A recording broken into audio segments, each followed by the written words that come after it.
This is my 5th book. My first 4 books included a bestseller, and I'm proud of them. But this book is by far the most important. And that's why it's the result of belonging to this alliance, and that's why I'm here today. I first heard about molten salt reactors years ago in Popular Science when it had an article about John Kush and molten salt reactors. And even though I had a very good science background, have I ever gotten a horrific upgrade in my knowledge about energy issues and radiation safety in the last 6 or so years since I joined this group. If we are to make any substantial progress in mitigating climate change, I didn't say solving, I said mitigating, we have to quit burning carbon.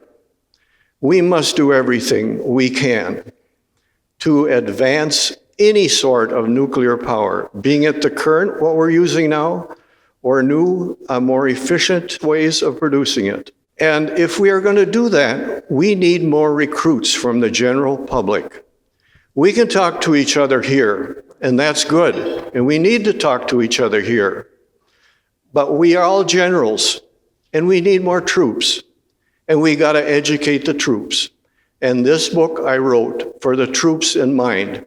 And I hope that if you buy the book and you find it suitable, as many have, saying, this is the book my cousin, my wife, my minister, this guy down the street who thinks that climate change is a hoax. This is the book they need to read, because I start with day 1, which is in the 30s, when Herman Muller did his radiation work with fruit flies and decided that radiation was harmful all the way down to 0, and then lied about it when he received his Nobel Prize.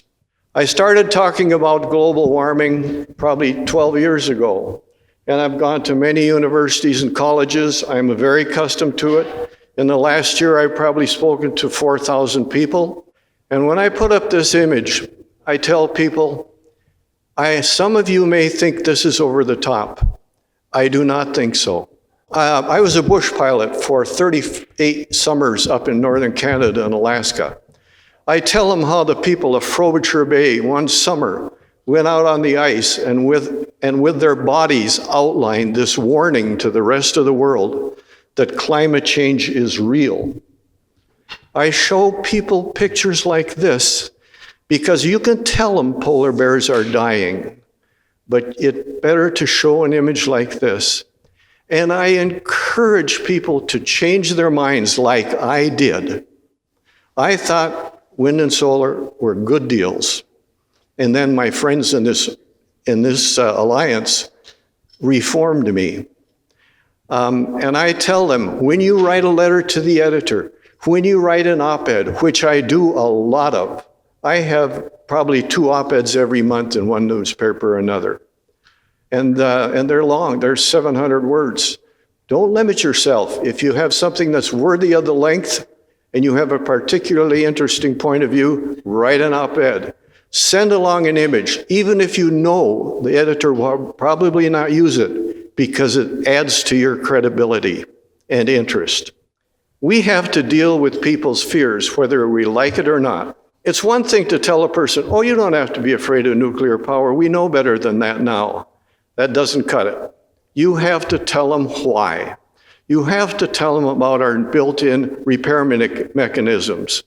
When I first heard about that MIT study that said that cells have a DNA break 10,000 times per day per cell, I thought they're crazy. They've got a decimal point way out of line. So I went to the original study, and it's right. You have to tell them, all these elements have half-lives. If you work that backwards, it tells you that half-life going backwards was more, that element was more effective, more dangerous than the now. Go back another half-life, even more. We evolved during times that were far more radioactive than they are now, background radiation. So we developed wonderful mechanisms that we did not know about in the 30s. We did not know about them in the 50s when Muller's LNT theory became dogma. And we're still fighting it. We would like to see the science today tells us 100 millisieverts a year, safe. We're trying to get it revised to 50. I hope it works. I don't have much faith that that will succeed. There's my friend, Mr. Mueller, on the left. Unfortunately, I think he had good intentions but did the wrong thing. When I talk to groups that are largely seniors, I ask them, how many of you have seen this machine? Your hands, you're going to reveal your age. I was one of those kids. Every up-to-date shoe store in the country had one of these things. The kids would run in there, they'd stick their feet in there, and their parents would look down and see if their shoes fit right. That was entertainment. I couldn't go by one of those shoe stores without running in there and sticking my feet in there. And I asked my viewers, how many of you have lost a foot?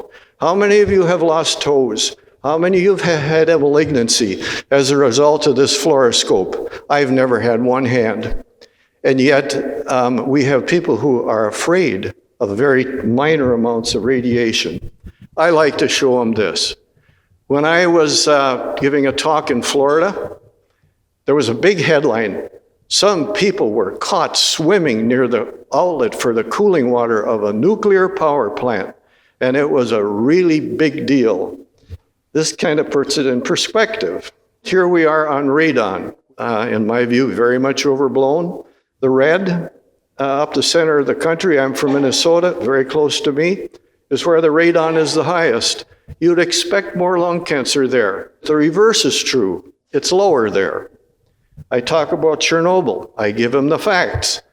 I also compare it to what we're doing to the planet with our pursuit of carbon. Things like this. I don't mind appealing to emotion. We need to. We need to realize that nuclear power advocates are the true environmentalists. I think that should be our banner. They talk about, oh, well, nuclear is too expensive. Show them what the subsidies have been. It's incredible, the amount of subsidies we're paying on both ends for something not as good. Germany paid for the red line up at the top. That's the plate rating. And you know about capacity factor? Well, the dark blue is what they got. And all the rest, the light blue, was contributed by primarily burning carbon, including lignite, the dirty runt of the coal factory. And of course, compared to heavily nuclear France, Germany is emitting 4 times as much carbon dioxide per kilowatt hour. Ask them, have you ever seen this image? And most people say no. They've seen it in Europe. It's not been in the American press that I know of. 2 Dutch engineers waiting to die. Ask them if they are environmentalists, how they can justify these things that are killing in the US alone 1 million birds and 1 million bats a year. This is the death print. Look at nuclear on the lower left. And look at all the others. And that includes Chernobyl, where the total deaths attributed to radiation so far total less than 100. And that was an illegal plant. Civilian in name only. Look at the tonnage required per terawatt hour to build the various forms of generating energy. There's no comparison. People can relate to this. I tell people who do presentations, keep your charts simple. If you're talking to the general public, they can look at that chart and they know in 3 seconds pretty much what it says. The chart shouldn't need explaining if you're talking to the ordinary audience. Fortunately, some people are getting it. This is a Vermont group that gets it, that these windmills, these solar farms are carbon burners, and the fracking industry is what's supplying them. In North Dakota, you look at North Dakota at night from above, you are going to see thousands of lights where they're flaring natural gas, methane. In Australia, at least they are honest. Add by the coal miners, nuclear power will kill the coal industry. That is right, and it should. Think of all the plants that have had trouble.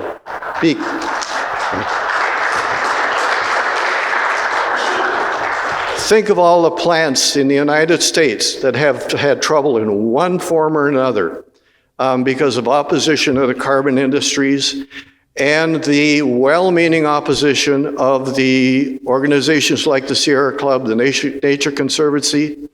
When I write to these groups offering to give them the presentation I do that's based on this book, I don't get an answer. They don't care. Their fingers are in their ears, and we need to call them out. Last night, how many of you people saw last night John Oliver? Outrageous. Thank you. Outrageous.